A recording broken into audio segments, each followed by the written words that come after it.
multipliers for better governance. Reform Express. Our government has undertaken comprehensive reforms towards creating employment, boosting productivity, and accelerating growth. After the Prime Minister's announcement on Independence Day in 2025, over 350 reforms have been rolled out.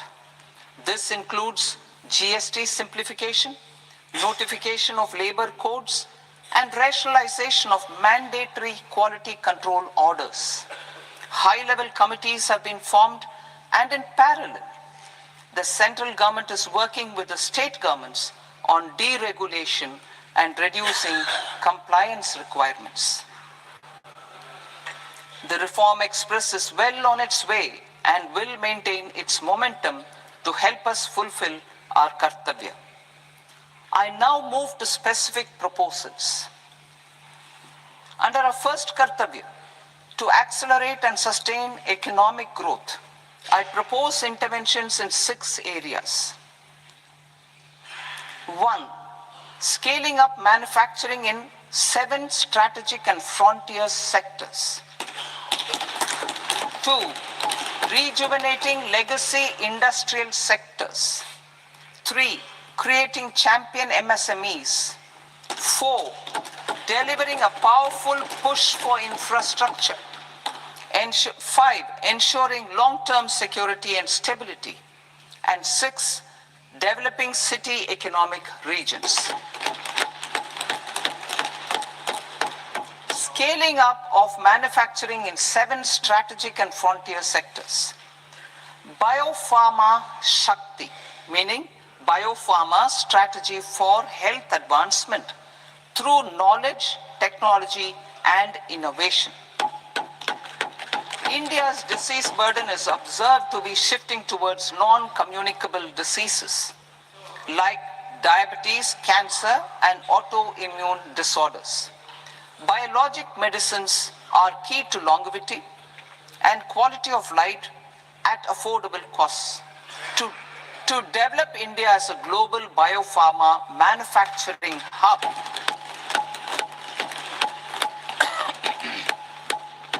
I propose the Biopharma Shakti with an outlay of 10,000 crores over the next 5 years.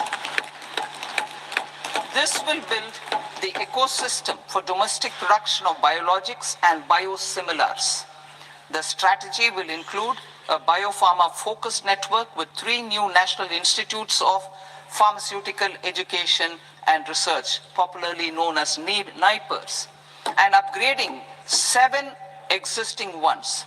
It will also create a network of 1,000 accredited India clinical trials sites. We propose to strengthen the Central Drug Standard Control Organization to meet global standards and approve timeframes through approval timeframes through a dedicated scientific review cadre and specialists. India's Semiconductor Mission 1.0 expanded India's semiconductor sector capabilities. Building on this, we will launch ISM 2.0 to produce equipment and materials, design full-stack Indian IP, and fortify supply chains. We will also focus on industry-led research and training centers to develop technology and skilled workforce. The Electronics Components Manufacturing Scheme, launched in April 2025, with an outlay of 22,919 crores, already has investment commitments at double the targets. We propose to increase the outlay to 40,000 crores to capitalize on this momentum.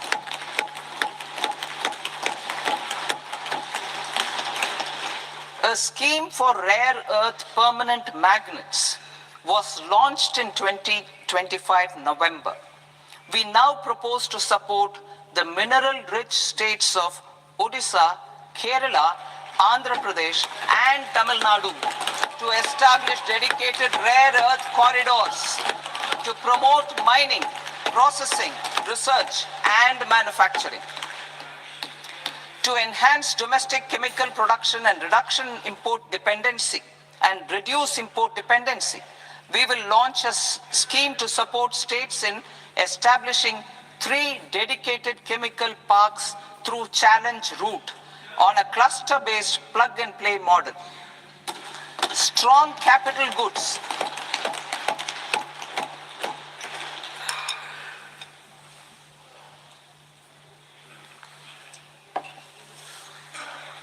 Strong capital goods capability is a determinant of productivity and quality across different sectors. Towards building this capacity, I propose the following. High-tech tool rooms will be established by central public sector enterprises at 2 locations as digitally enabled automated service bureaus that locally design, test, and manufacture high-precision components at scale and at lower cost. 2. A scheme for enhancement of construction and infrastructure equipments will be introduced to strengthen domestic manufacturing of high value and technologically advanced CIE. This can range from lifts in a multi-storied apartment or firefighting equipment in multiplexes, large or small, and to tunnel boring equipments for building metros and high-altitude roads. I also propose a scheme for container manufacturing to create a globally competitive container manufacturing ecosystem with a budgetary allocation of 10,000 crores over a 5-year period. For the labor-intensive textile sector, I propose an integrated program with 5 parts.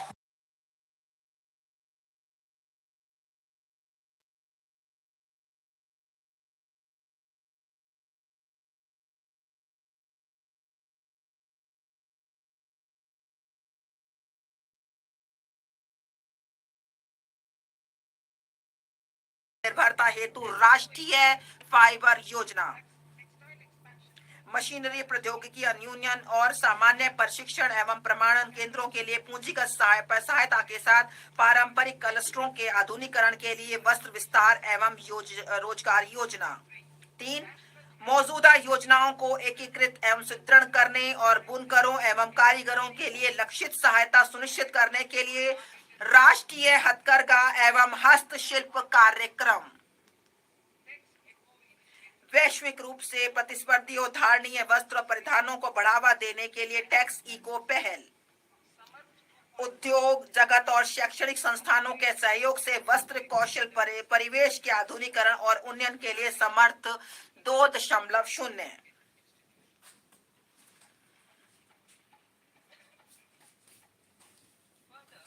इसके अलावा मैं प्रस्ताव करती हूं कि चुनौती mode में mega textile park स्थापित किए जाएंगे। वे तकनीकी टेक्सटाइल के मूल्यवर्धन पर भी ध्यान केंद्रित कर सकते हैं। मैं खादी, हथकरघा और हस्तशिल्प को सुदृढ़ करने के लिए महात्मा गांधी ग्राम स्वराज योजना का शुभारंभ करने का प्रस्ताव करती हूं। इससे वैश्विक बाजार समृद्धता और ब्रांडिंग में सहायता मिलेगी। यह प्रशिक्षण, कौशल, प्रक्रिया और उत्पादन गुणवत्ता को सुसंगत बनाएगा और सहायता प्रदान करेगा। यह हमारे बुनकरों, ग्रामीण उद्योगों, एक जिला एक उत्पाद पहल और ग्रामीण युवाओं को लाभान्वित करेगा। भारत में उच्च गुणवत्ता वाले खेलकूद के सस्ते सामानों के लिए एक वैश्विक केंद्र के रूप में उभरने की संभावना मौजूद है। मैं उपकरण डिजाइन एवं सामग्री विज्ञान में विनिर्माण, अनुसंधान और नवाचार को बढ़ावा देने हेतु खेलकूद के सामानों के लिए एक समर्पित पहल का प्रस्ताव करती हूं। विरासत के औद्योगिक क्लस्टरों का कायाकल्प। मैं अवसंरचना और प्रौद्योगिकी उन्नयन के माध्यम से उनकी लागत, प्रतिस्पर्धात्मकता और दक्षता में सुधार करने के लिए 200 विरासत के औद्योगिक क्लस्टरों को पुनर्जीवित करने के लिए एक योजना शुरू करने का प्रस्ताव करती हूं। चैंपियंस एसएमई का सृजन और सूक्ष्म उद्यमों को सहायता। एमएसएमई को विकास के एक महत्वपूर्ण इंजन के रूप में मान्यता देते हुए मैं चैंपियंस के रूप में उनके विकास में सहायता के लिए एक त्रिआयामी दृष्टिकोण का प्रस्ताव करती हूँ। इक्विटी सहायता। मैं भविष्य के चैंपियंस तैयार करने के लिए चुनिंदा मानदंडों के आधार पर उद्यमों को प्रोत्साहित करने के लिए एक समर्पित 10,000 करोड़ की एमएसएमई विकास निधि शुरू करने का प्रस्ताव करती हूँ। मैं सूक्ष्म उद्योगों की सहायता को जारी रखने और जोखिम पूंजी तक उनकी पहुंच बनाने के लिए 2021 में स्थापित आत्मनिर्भर भारत निधि में 2,000 करोड़ के टॉप अप का भी प्रस्ताव करती हूं। इससे छोटे उद्योगों को सहायता मिलेगी। नकदी सहायता। ट्रेड्स के साथ एमएसएमई को 7 लाख करोड़ से अधिक धनराशि उपलब्ध कराई गई है। इसकी पूरी क्षमता का लाभ देने के लिए मैं 4 उपायों का प्रस्ताव करती हूँ। एक, केंद्रीय सार्वजनिक क्षेत्र के उद्यमों द्वारा एमएसएमई से सभी खरीद के लिए ट्रेडर्स को लेन देन निपटान प्लेटफॉर्म के रूप में उपयोग करने का निर्देश करना, जिससे यह अन्य कॉरपोरेट के लिए एक मानक बन सके। 2, ट्रेडर्स प्लेटफॉर्म पर बीजक छूट हेतु सीजीटीएमएसई के माध्यम से ऋण गारंटी सहायता तंत्र शुरू करना। तीसरा, सस्ते और त्वरित वित्त पोषण को प्रोत्साहित करने के लिए एमएसएमई में सरकारी खरीद के बारे में वित्त प्रदाताओं के साथ सूचना साझा करने हेतु जेम को ट्रेडर्स को जोड़ना। 4, ट्रेड्स प्राप्तियों को आस्ती समर्पित प्रतिभूतियों के रूप में शुरू करना, जो एक द्वितीयक बाजार के रूप में सहायता करेगा और नकदी एवं लेन देन के निपटान को बढ़ाएगा। पेशेवर सहायता। सरकार विशेष रूप से टियर 2 और टियर 3 कस्बों में कॉरपोरेट मित्रों का एक संवर्ग तैयार करने के लिए अल्पावधि मॉड्यूलर पाठ्यक्रमों और व्यवहारिक टूल्स की डिजाइन करने हेतु ICAI, ICSSI, ICMAI जैसे पेशेवर संस्थानों को सुविधा प्रदान करेगा। यह प्रमाणित अर्ध पेशेवर एमएसएमई को किफायती लागत पर अनुपालन अपेक्षाओं को पूरा करने में सहायता करेंगे। पिछले दशक में हमारे सरकार ने बहुत सारे कदम उठाए हुए हैं जन अवसंरचना के लिए, नए वित्तीय जिसमें बड़े पैमाने पर बढ़ाने के लिए कई पहलें की हैं। हम NIIF हम सार्वजनिक अवसंरचना को बड़े पर बढ़ाने के लिए कई पहलें की हैं। हम 5 लाख से अधिक आबादी वाले टियर 2, टियर 3 शहरों में अवसंरचना के विकास पर जोर दे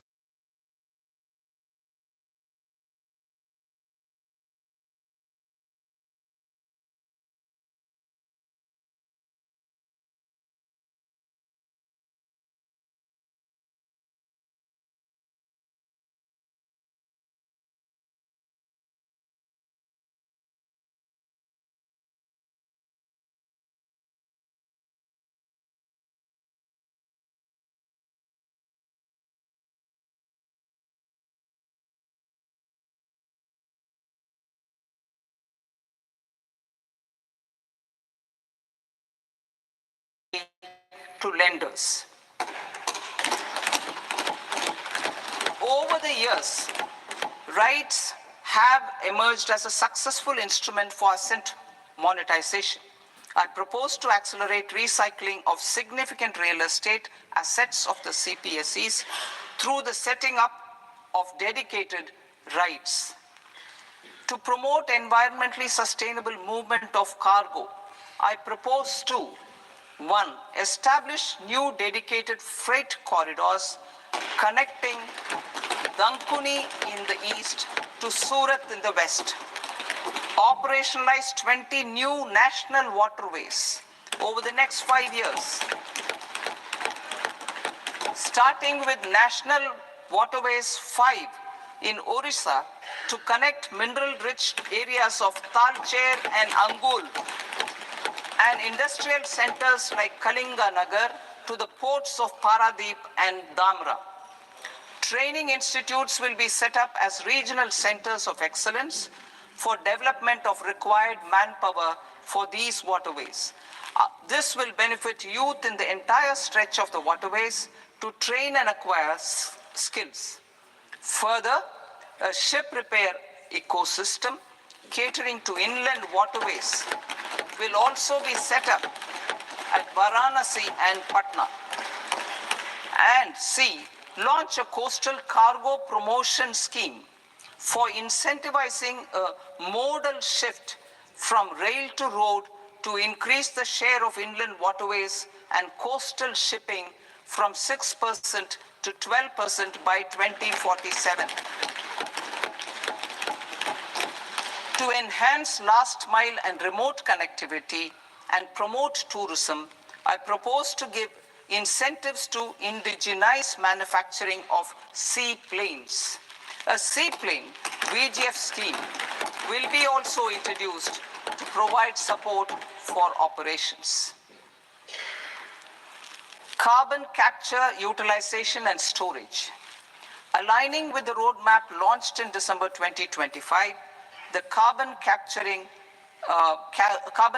utilization and storage technologies at scale will achieve higher readiness and in end-use application across 5 industrial sectors, including power, steel, cement, refineries, and chemicals.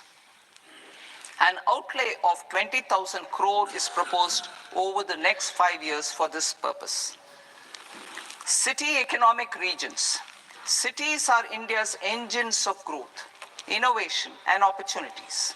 We shall now focus on Tier 2, Tier 3 cities, and even temple towns, which need modern infrastructure and basic amenities.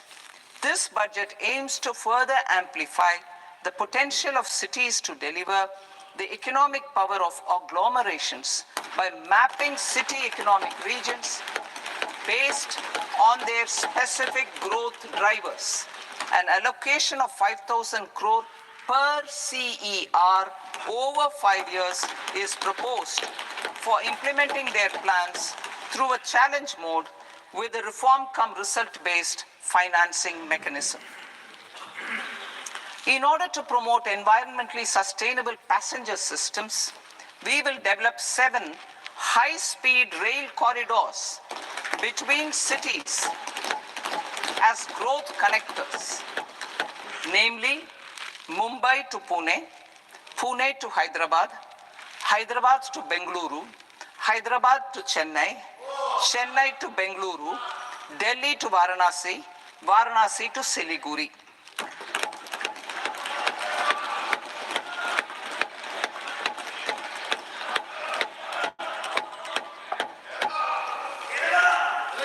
Financial sector.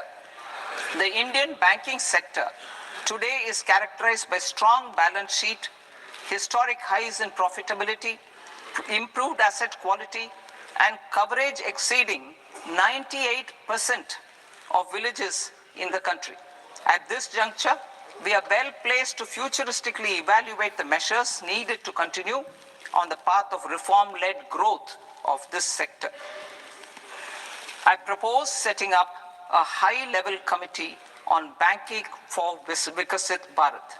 High-level committee on banking for Vikasit Bharat to comprehensively review the sector and align it with India's next phase of growth, while safeguarding financial stability, inclusion, and consumer protection.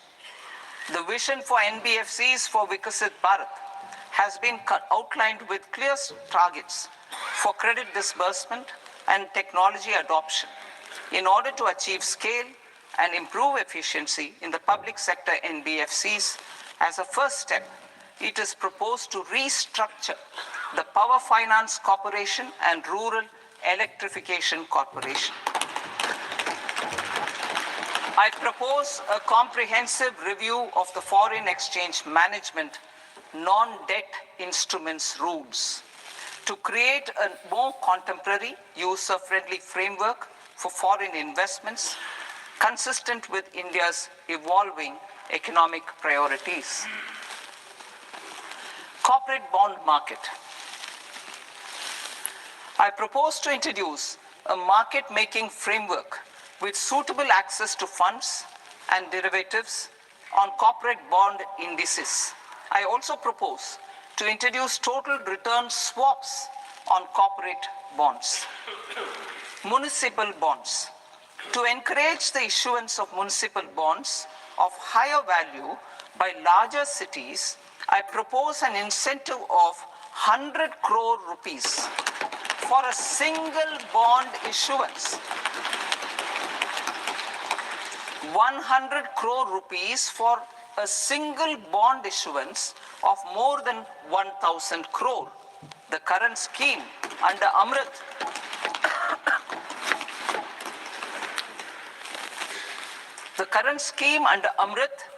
which incentivizes issuances up to 200 crores only, will also continue to support smaller and medium towns. That will also continue to support the smaller and medium towns. Ease of doing business. Individual persons resident outside India, PROI, will be permitted to invest in equity instruments of listed Indian companies through the portfolio investment scheme. It is also proposed to increase the investment limit for an individual PROI under the scheme from 5% to 10%, with an overall investment limit for all individual PROIs to 24% from the current 10%. Emerging technologies including AI. 21st century is technology driven. Adoption of technology is for the benefit of all people. Farmers in the field, women in STEM, youth keen to upskill, and Divyangjan to access newer opportunities. The government has taken several steps to support new technologies through AI Mission, National Quantum Mission, Anusandhan National Research Fund, and Research and Development and Innovation Fund. Our second kartavya is to fulfill aspirations and build capacities. Close to 25 crore individuals have come out of multi-dimensional poverty through a decade of our government's sustained and reform-oriented efforts.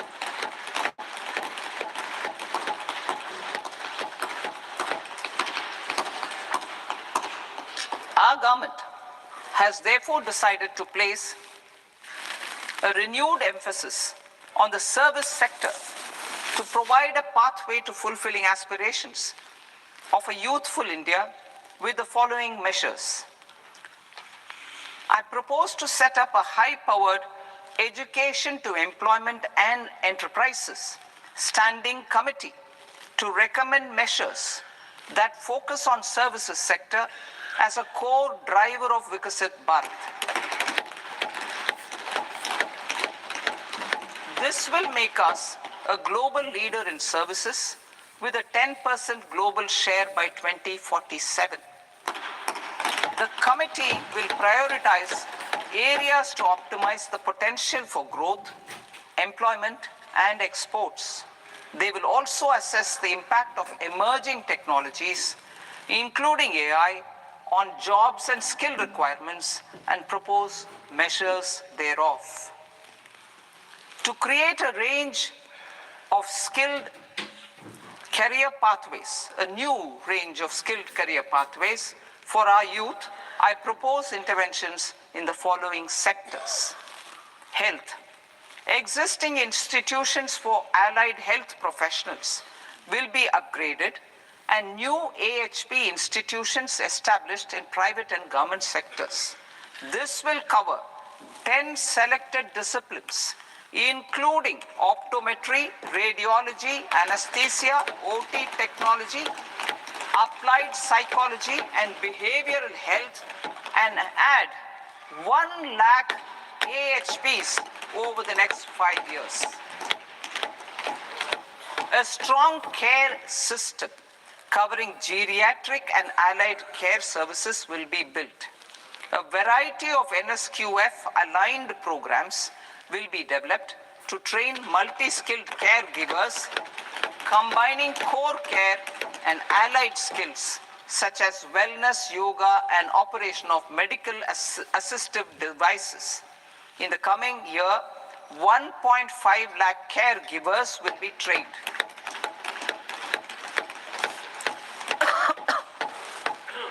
Hubs for medical value tourism. To promote India as a hub for medical tourism services, I propose to launch a scheme to support states in establishing 5 regional medical hubs in partnership with the private sector. These hubs will serve as integrated healthcare complexes that combine medical, educational, and research facilities. They will have Ayush centers, medical value tourism facilitation centers, and infrastructure for diagnostics, post-care, and rehabilitation. These hubs will provide diverse opportunities, job opportunities for health professionals, including doctors and AHPs. Ancient Indian yoga, already respected in several parts of the world, was given a mass global recognition when Honorable Prime Minister took it to the UN. Post-COVID, Ayurveda gained a similar global acceptance and recognition. Exporting quality Ayurveda products helps farmers who grow the herbs and youth who process the products. To meet growing global demand, a few more steps are being taken. I propose to 1. Set up 3 new All India Institutes of Ayurveda. 2. Upgrade Ayush pharmacies and drug testing labs for higher standards of certification ecosystem and make available more skilled personnel. 3. Upgrade the WHO Global Traditional Medicine Center in Jamnagar to bolster evidence-based research, training, and awareness for traditional medicine. Animal husbandry. Livestock contributes to close to 16% of farm income, including of poor and marginal households.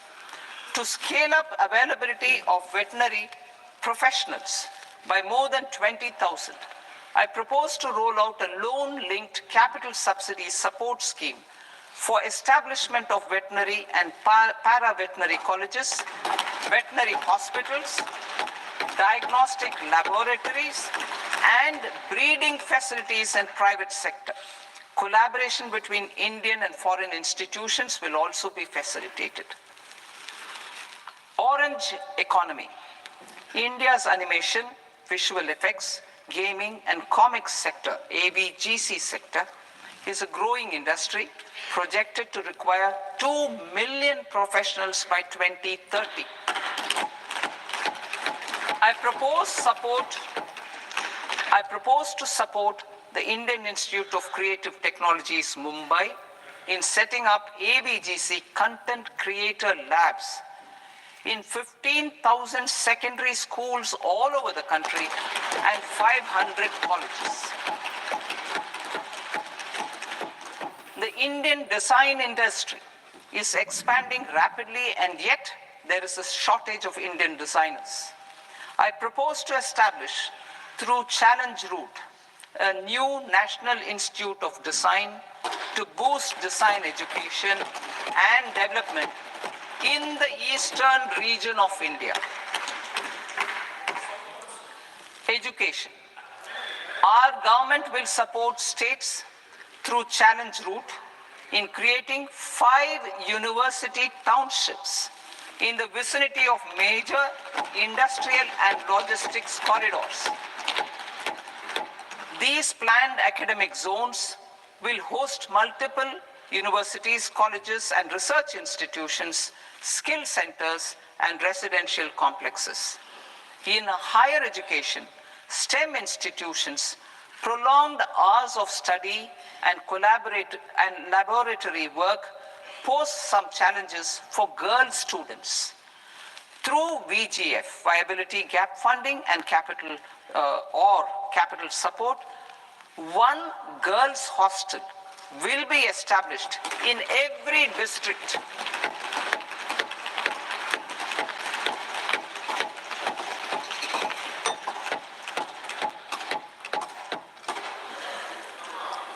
To promote astrophysics and astronomy via immersive experiences. 4 telescope infrastructure facilities will be set up or upgraded.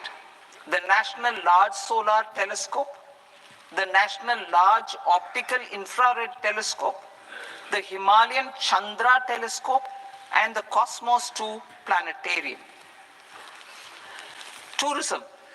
The tourism sector has the potential to play a large role in the employment generation, forex earnings, and expanding the local economy.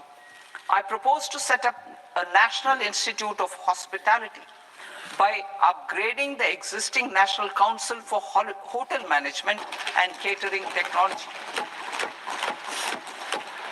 It will function as a bridge between academia, industry, and government. I also propose a pilot scheme for upskilling 10,000 guides in 20 iconic tourist sites through a standardized, high-quality, 12-week training course in hybrid mode in collaboration with the Indian Institute of Management. A national destination digital knowledge grid will be established to digitally document all places of significance, cultural, spiritual, and heritage. This initiative will create a new ecosystem of jobs for local researchers, historians, content creators, and technology partners. India has the potential and opportunity to offer world-class trekking and hiking experience. We will develop ecologically sustainable mountain trails in Himachal Pradesh, Uttarakhand, and Jammu Kashmir. Also in Araku Valley in the Eastern Ghats and Podigai Malai in the Western Ghats.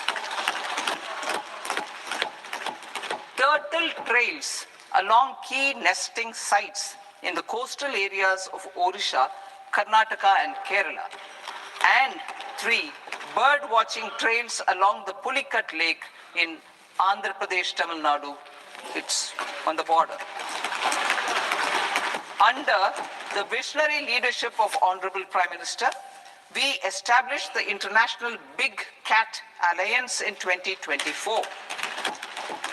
This year, India is hosting the first ever Global Big Cat Summit, where heads of governments and ministers from 95 range countries will deliberate on collective strategies for conservation. Heritage and culture tourism. I propose to develop 15 archaeological sites, including Lothal, Dholavira, Rakhi Gadi, Adichanallur, Sarnath, Hastinapur, and Leh Palace into vibrant experiential cultural destinations. Excavated landscapes will be open to the public through curated walkways. Immersive storytelling skills and technologies will be introduced to help conservation labs, interpretation centers, and guides. The sports sector provides multiple means of employment, skilling, and job opportunities. Taking forward the systematic nurturing of sports talent, which is set in motion through the Khelo India program earlier, I propose to launch a Khelo India mission to transform the sports sector over the next decade. The mission will facilitate an integrated talent development pathway supporting supported by training centers, which are foundational, intermediate, and elite levels. B, systematic development of coaches and support staff. C, integration of sports science and technology. D, competitions and leagues to promote sports culture and provide platforms. And E, development of sports infrastructure for training and competition. Our third Kartavya aligns with our vision of Sabka Saath, Sabka Vikas towards Vikasit Bharat. This requires targeted efforts for 1, increasing farmer incomes through productivity enhancement and entrepreneurship, with special attention to small and marginal farmers. B, empowering Divyangjan through access to livelihood opportunities, training, and high-quality assistive devices. C, empowering the vulnerable to access mental health and trauma care. D, focus on the Purvodaya states and the Northeast region to accelerate development and employment opportunities. Fisheries. We will undertake initiatives for integrated development of 500 reservoirs and Amrit Sarovars. 2, strengthen the fisheries value chain in coastal areas and enable market linkages involving startups and women-led groups together with fish farmer producer organizations. Animal husbandry. To provide quality employment opportunities in rural and peri-urban areas, we will support the animal husbandry sector in entrepreneurship development through A, a credit-linked subsidy program, B, scaling up and modernization of livestock enterprises, C, enhanced creation of livestock, dairy, and poultry,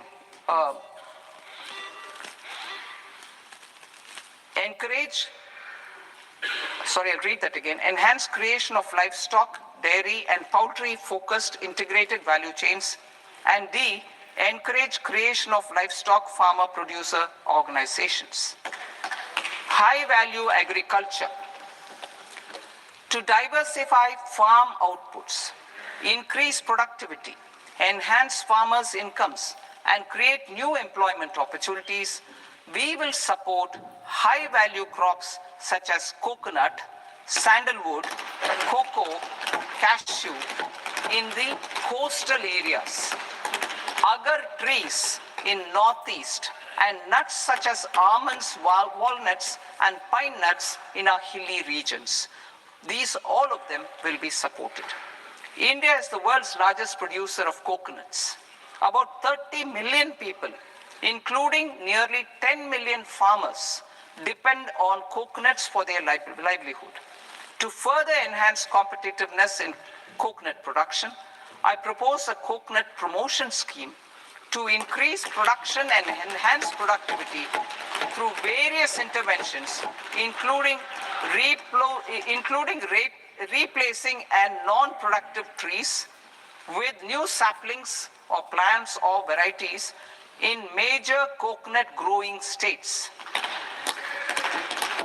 A dedicated program is proposed for Indian cashew and cocoa to make India self-reliant in raw cashew and coconut production and processing, enhance export competitiveness, and transform Indian cashew and Indian cocoa into premium global brands by 2030.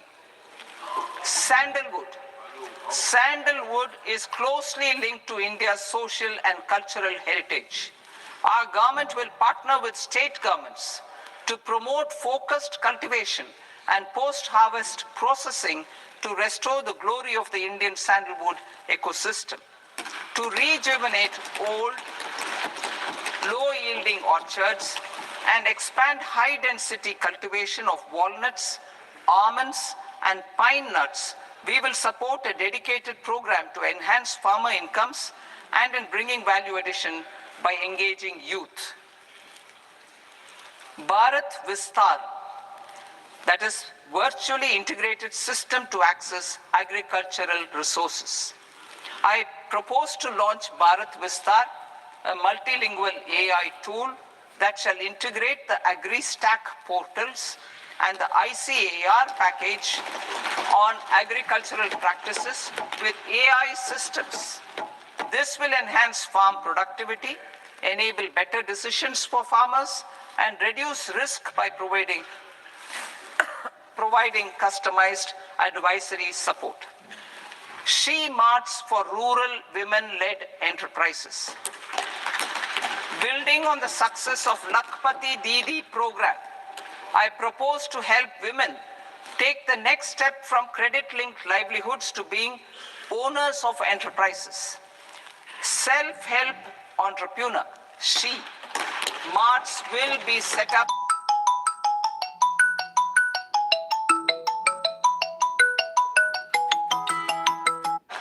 as community-owned retail outlets within the cluster-level federations through enhanced and innovative financing instruments. Empowering Divyangjan. Divyangjan Kaushal Yojana. Information technology, AVGC sectors, hospitality and food and beverages sectors often offer task-oriented and process-driven roles which are suitable for Divyangjan.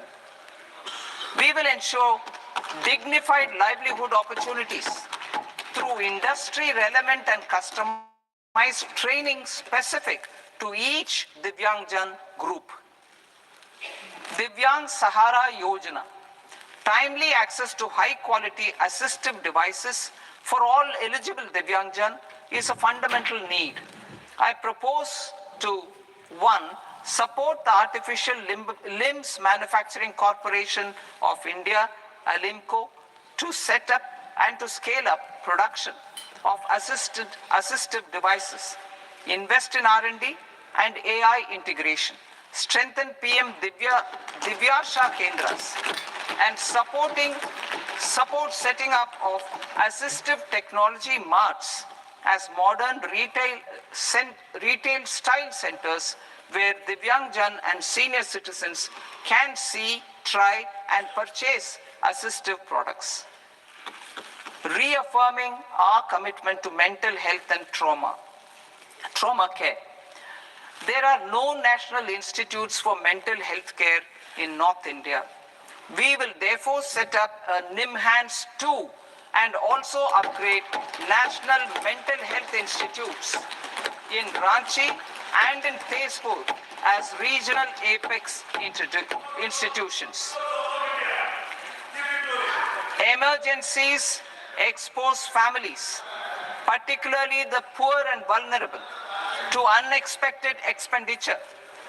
We will strengthen and increase these capacities by 50% in district hospitals by establishing emergency and trauma care centers. Focus on Purvodaya states and northeastern regions. Purvodaya. I propose the development of an integrated East Coast industrial corridor with a well-connected node at Durgapur, creation of 5 tourism destinations in 5 Purvodaya states, and the provision of 4,000 e-buses. Buddhist sites in northeastern region. The northeastern region is a civilizational confluence of Theravada and Mahayana or Vajrayana traditions. I propose to launch a scheme for development of Buddhist circuits in Arunachal Pradesh, Sikkim, Assam, Manipur, Mizoram, and Tripura. The scheme will cover preservation of temples and monasteries, pilgrimage interpretation centers, connectivity, and pilgrim amenities. 16th Finance Commission. On 17th November 2025, the 16th Finance Commission submitted its report to the President. As mandated under Article 281 of the Constitution, the government is to lay the report along with the explanatory memorandum on the action taken report on the recommendations of the Commission in Parliament, which, Sir, Honourable Speaker, you've allowed me to do at the commencement of this session. The government has accepted the recommendation of the Commission to retain the vertical share of devolution at 41%. As recommended by the Commission, I have provided 1.4 lakh crores of rupees to the states for the year 2026-2027 as Finance Commission grants. These include rural and urban local body and disaster management grants. Fiscal consolidation. Government has been delivering on our fiscal commitments consistently without compromising on social needs. To strive towards accepted standards of fiscal management in Budget 25-26, I had indicated that the central government would target reaching a debt to GDP ratio of 50 plus or minus 1% by 2030-31. In line with this, the debt to GDP ratio is estimated to be 55.6% of GDP in BE 26-27, compared to 56.1% of GDP in RE 25-26. A declining debt to GDP ratio will gradually free up resources for priority sector lending and expenditure by reducing the outgo on interest payments. One of the main operational instruments for debt targeting is the fiscal deficit. I am happy to inform this august House that I fulfilled my commitment made in 2021-2022 to reduce fiscal deficit below 4.5% of GDP by 25-26. In RE 25-26, the fiscal deficit has been estimated at par with BE of 2025-26 at 4.4% of GDP. In line with the new fiscal prudence path of debt consolidation, the fiscal deficit in BE 26-27 is estimated to be 4.3% of the GDP.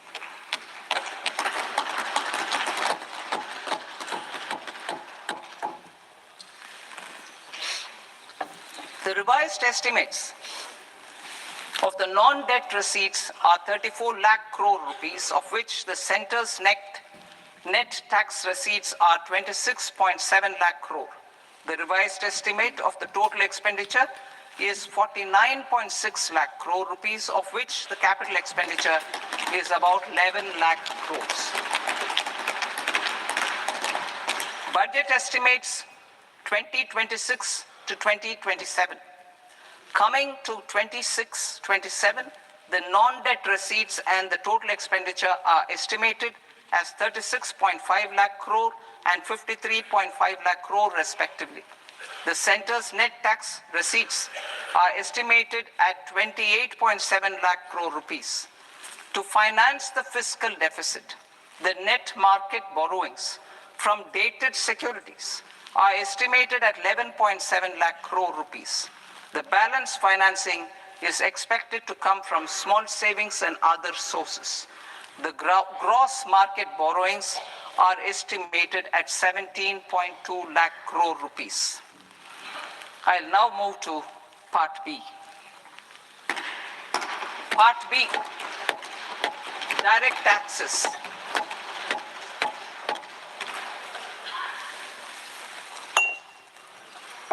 Honorable Speaker, sir, I now present my proposals on direct taxes. New Income Tax Act.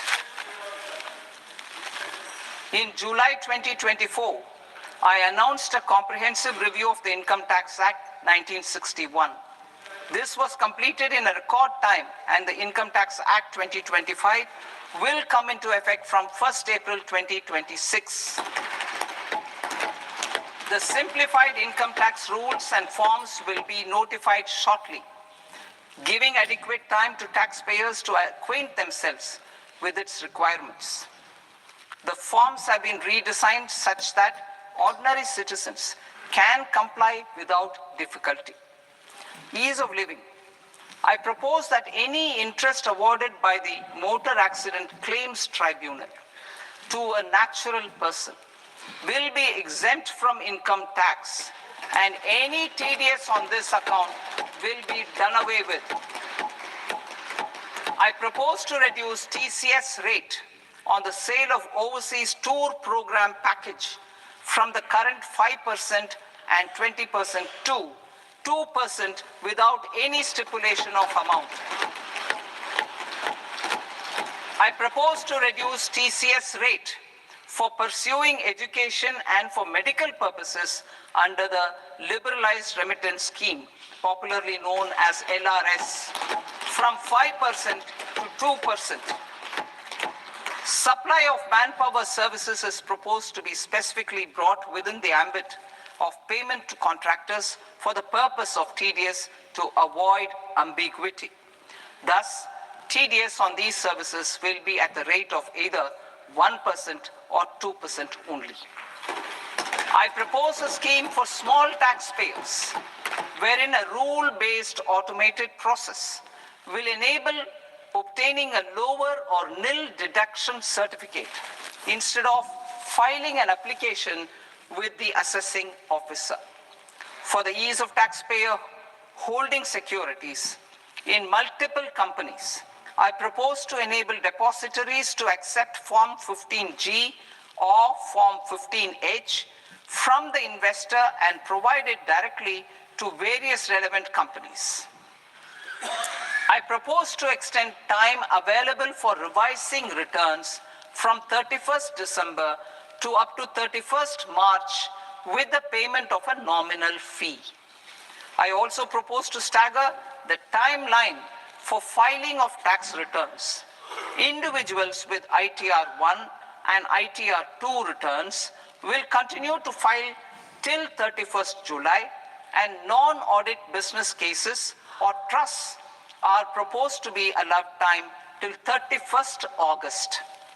TDS on sale of immovable property by a non-resident is proposed to be deducted and deposited through resident buyers and his or her PAN-based challan instead of requiring a TAN, which is a temporary accounting number. To address practical issues of small taxpayers like students, young professionals, tech employees, relocated NRIs, and such others, I propose to introduce a one-time 6-month foreign asset disclosure scheme for these taxpayers to disclose income or assets below a certain size. This scheme would be applicable for two categories of taxpayers, namely A, who did not disclose their overseas income or assets, and B, who disclosed their overseas income and or paid due tax but could not declare the asset acquired. For category A, the limit of undisclosed income or asset is proposed to be up to 1 crore rupees. They need to pay 30% of fair market value of asset or 30% of undisclosed income as tax and 30% as additional income tax in lieu of penalty, and would thereby get immunity from prosecution. For category B, asset value is proposed to be up to 5 crore rupees. Here, immunity from both penalty and prosecution will be available with a payment of fee of 1 lakh rupees. Rationalizing penalty and prosecution. Multiplicity of proceedings are hindrance to the ease of doing business.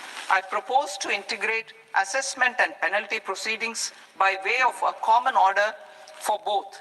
There will be no interest liability on the taxpayer on the penalty amount for the period of appeal before the first appellate authority, irrespective of the outcome of appeal process.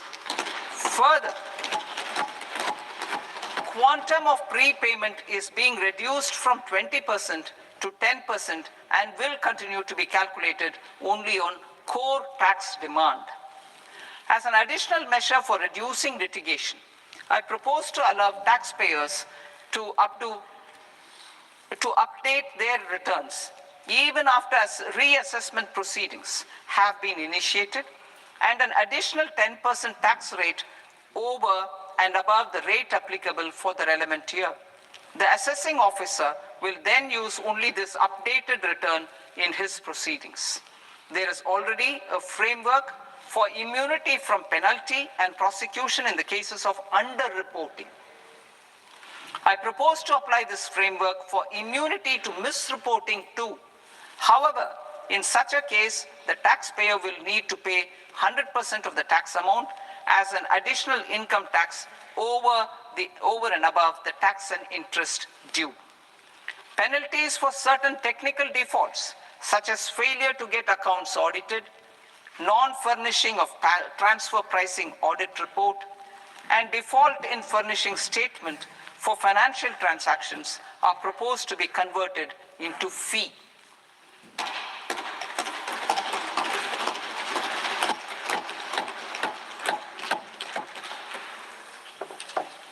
I propose to rationalize prosecution framework under Income Tax Act while maintaining a careful balance for deterrence in some serious offense. Non-production of books of account and documents and requirement of TDS payment where payment is made in kind are being decriminalized. Further, minor offenses will attract fine only. The remaining prosecutions will be graded commensurate with the quantum of offense. They will entail only simple imprisonment with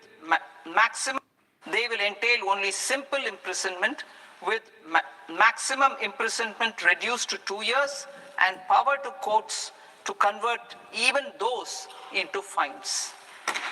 There is no penalty. There's no penalty presently for non-disclosure of non-immovable foreign assets with aggregate value less than 20 lakh rupees. I propose to also provide them with immunity from prosecution with retrospective effect from 1/10/2024.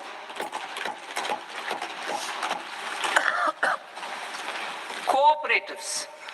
Deduction is already allowed to a primary cooperative society engaged in supplying milk, oilseeds, fruits or vegetables raised or grown by its members. I propose to extend this deduction to also include supply of cattle feed and cotton seed produced by its members. I propose to allow inter-cooperative society dividend income as deduction under the new tax regime to the extent it is further distributed to its members. I further propose to allow exemption for a period of 3 years to dividend income received by a notified national cooperative federation on their investments made in companies up to 31/1/2026. This exemption would be allowed only for dividends further distributed to its member cooperatives.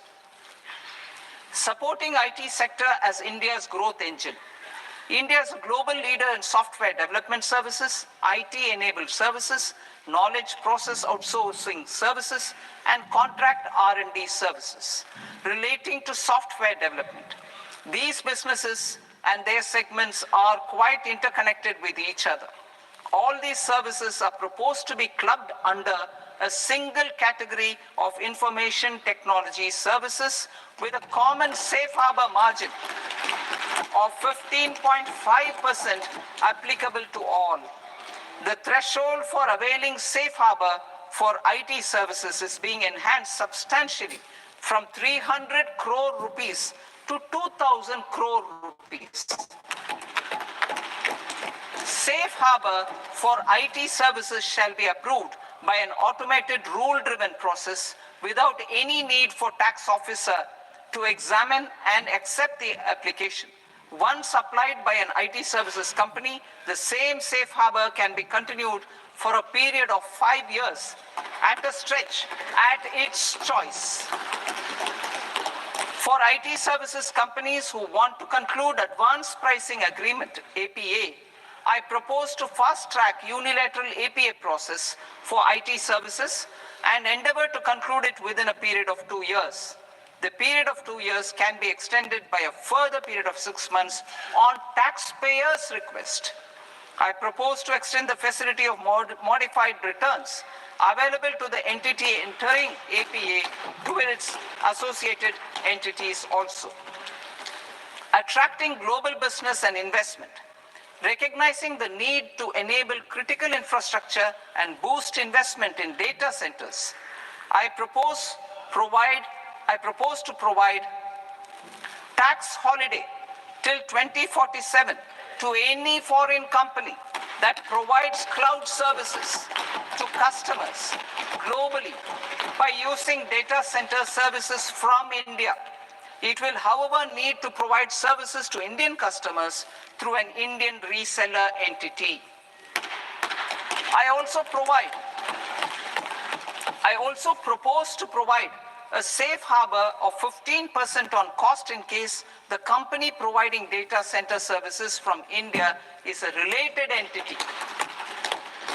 To harness the efficiency of just-in-time logistics for electronic manufacturing, I propose to provide safe harbor to non-residents for component warehousing in a bonded warehouse at a profit margin of 2% of the invoice value. The resultant tax of about 0.7% will be much lower than in competing jurisdictions. To provide fillip to toll manufacturing in India, I propose to provide exemption from income tax for 5 years to any non-resident who provides capital goods, equipment, or tooling to any toll manufacturer in a bonded zone. To encourage vast pool of global talent to work in India for a longer period of time, I propose to provide exemption to global, non-India sourced income of a non-resident expert for a stay period of 5 years under notified schemes. I propose to provide exemption from minimum alternate tax, the MAT, to all non-residents who pay tax on presumptive basis. Tax administration. I propose to constitute a joint committee of Ministry of Corporate Affairs and Central Board of Direct Taxes for incorporating the requirements of income computation and disclosure standards, the ICDS, in the Indian Accounting Standards, IND AS itself. Separate accounting requirement based on ICDS will be done away with from the tax year 27-28. To support Prime Minister Modi's vision of homegrown accounting and advisory firms to become global leaders, I propose to rationalize the definition of accountant for the purposes of safe harbor rules. Other tax proposals. Change in taxation of buyback was brought in to address the improper use of buyback route by promoters. In the interest of minority shareholders, I propose to tax buyback for all types of shareholders as capital gains. However, to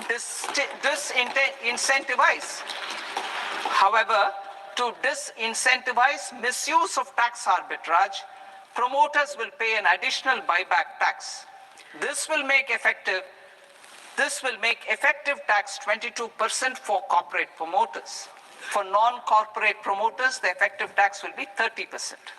TCS rate for sellers of specific goods, namely alcoholic liquor, scrap, and minerals, will be rationalized to 2%, and that on tendu leaves will be reduced from 5% to 2%. I propose to raise the STT on futures to 0.05% from the present 0.02%. STT on options premium and exercise of options are both proposed to be raised to 0.15% from the present rate of 0.1% and 0.125% respectively. We reformed the taxation landscape for corporates in 2019 by providing them a simplified regime with lower tax rate so that they could productively focus on business rather than on claim of deductions and exemptions. To encourage companies to shift to the new regime, set off of brought forward MAT credit, minimum alternate tax credit, is proposed to be allowed to companies only in the new regime. Set off using available MAT credit is proposed to be allowed to an extent of 1/4 of the tax liability in the new regime. MAT is proposed to be made final tax, so there will be no further credit accumulation from 1st April 2026. In line with this change, the rate of final tax is being reduced to 14% from the current MAT rate of 15%. The brought forward MAT credit of taxpayers accumulated till 30th March 2026 will continue to be available to them for set-off as above. Indirect taxes. I shall now take up proposals related to indirect taxes. My proposals for customs and central excise aim to further simplify the tariff structure, support domestic manufacturing, promote export competitiveness, and correct inversion in duty. To continue weeding out long continuing customs duty exemptions, I propose to remove certain exemptions on items which are being manufactured in India or where the imports are negligible. Similarly, to further simplify the process of ascertaining the rate of duty applicable on a particular item, I propose to incorporate certain effective rates in various customs notifications to the tariff schedule itself. I shall now take up sector-specific proposals. Promotion of exports of marine, leather, and textile products. I propose to increase the limit for duty-free imports of specified inputs used for processing seafoods for export from the current 1% to 3% of FOB value of the previous year's export turnover. I also propose to allow duty-free imports of specified inputs, which is currently available for exports of leather or synthetic footwear, to exports of shoe uppers as well. I propose to extend the time period for export of final product from the existing 6 months to 1 year for exporters of leather or textile garments, leather or synthetic footwear, and other leather products. Energy transition and security. I propose to extend the basic customs duty exemption given to capital goods used for manufacturing lithium-ion cells for batteries to those used for manufacturing lithium-ion cells for battery energy storage systems also. I propose to exempt basic customs duty on import of sodium antimonate for use in manufacture of solar glass. Nuclear power.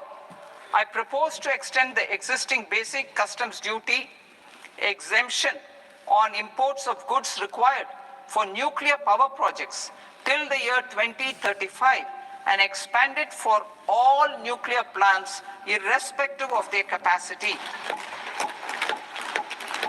Critical minerals. It is proposed to provide basic customs duty exemption to the import of capital goods required for the processing of critical minerals in India. Biogas blended CNG. I propose to exclude the entire value of biogas while calculating the central excise duty payable on biogas blended CNG. Civil and defense aviation. I propose to exempt basic customs duty on components and parts required for the manufacture of civilian training and other aircrafts. It is proposed to exempt basic customs duty on raw materials imported for the manufacture of parts of aircraft to be used in maintenance, repair, or overall requirements by units in the defense sector. Electronics. To deepen value addition in the consumer electronics sector, I propose to exempt basic customs duty on specified parts used in the manufacture of microwave ovens. Special economic zone.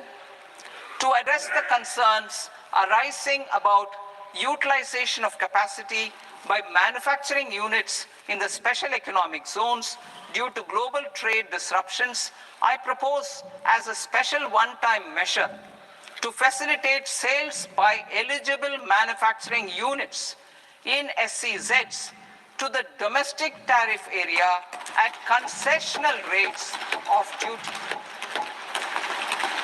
The quantity of such sales will be limited to a prescribed proportion of their exports. Necessary regulatory changes will be undertaken to operationalize the measures while ensuring level playing field for the units working in the DTA. Ease of living.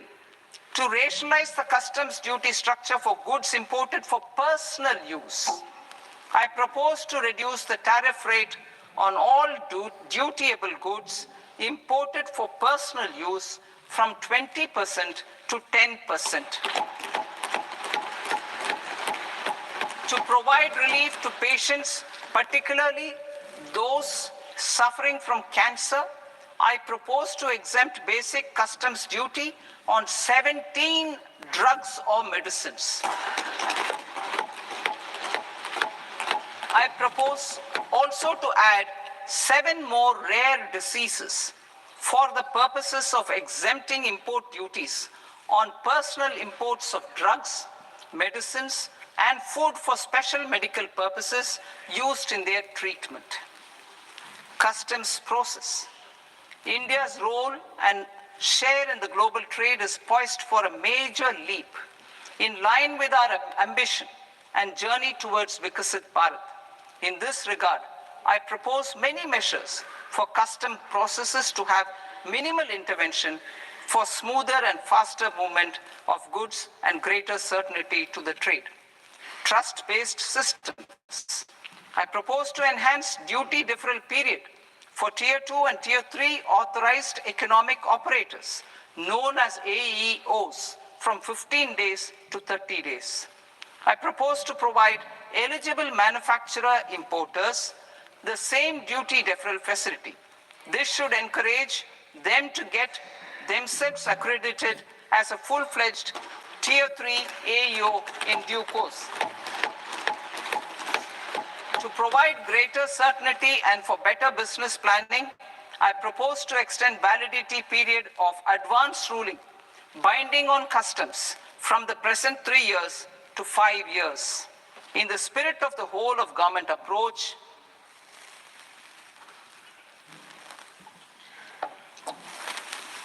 government agencies will be encouraged to leverage AEO accreditation for preferential treatment in clearing their cargo. Regular importers with trusted long-standing supply chains will be recognized in the risk system so that the need for verification of their cargo every time can be minimized. Export cargo using electronic sealing. Export cargo using electronic sealing will be provided through clearance from the factory premises to the ship.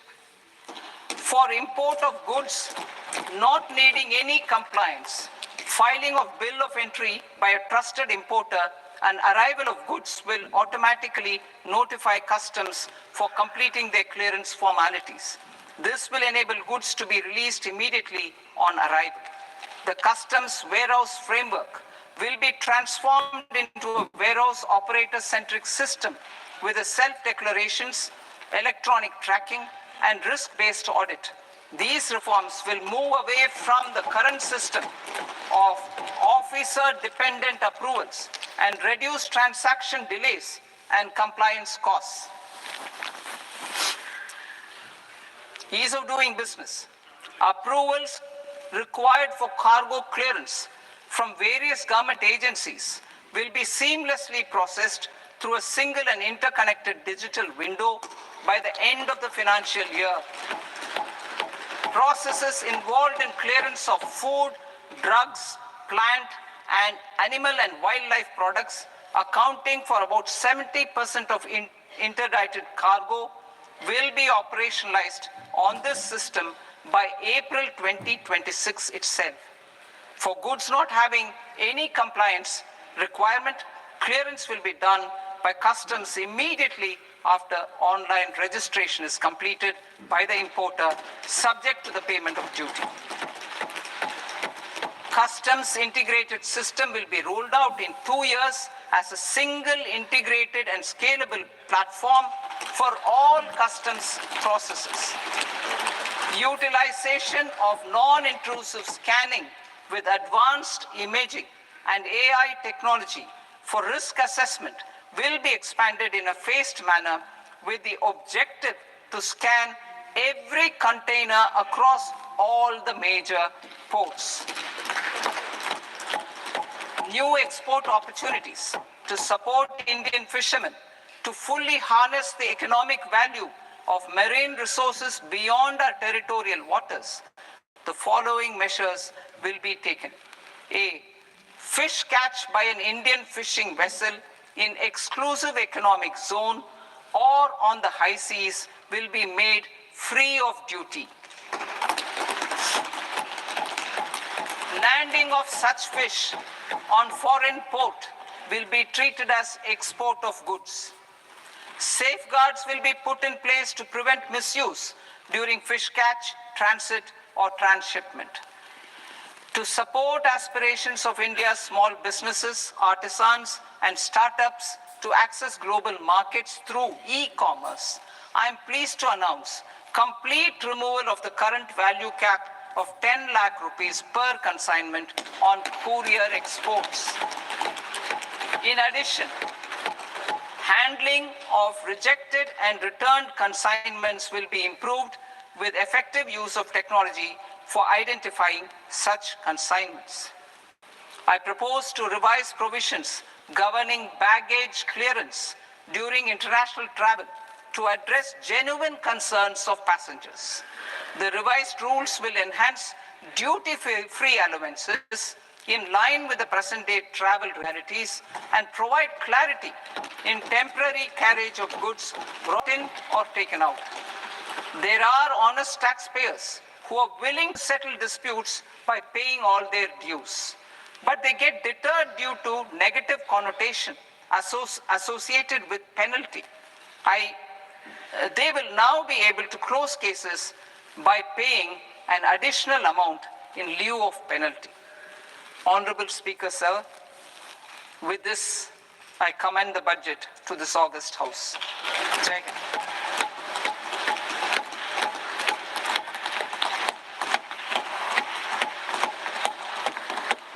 1.5 hours. Item number 3 माननीय वित्त मंत्री जी।